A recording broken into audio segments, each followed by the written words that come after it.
Alors c'est marrant parce qu'il y a toujours pareil ce côté médiatique. On nous a beaucoup parlé de l'Alpe d'Huez qui allait être escaladée 2 fois. On est toujours dans les symboles.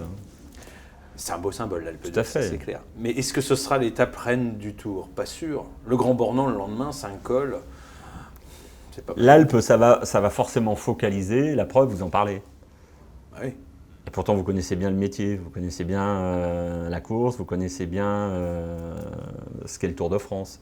Donc il y a forcément une attirance particulière par rapport à l'Alpe d'Huez que l'on va passer 2 fois. Donc tout de suite, mais ça va forcément être plus dur que d'habitude le Tour parce qu'on passe 2 fois l'Alpe d'Huez. Alors que l'Alpe d'Huez, ça n'est jamais que l'équivalent d'un col. On faisait des cols avant d'arriver à l'Alpe d'Huez. Là, on va le monter 2 fois. Ok, on va monter 2 fois l'Alpe d'Huez. Mais ça va être un moment de course intense, inévitablement. La descente va être, à mon avis, sujette à beaucoup d'appréhension pour tous les coureurs. Je sais que j'y suis passé une fois à l'entraînement et c'est un endroit à risque.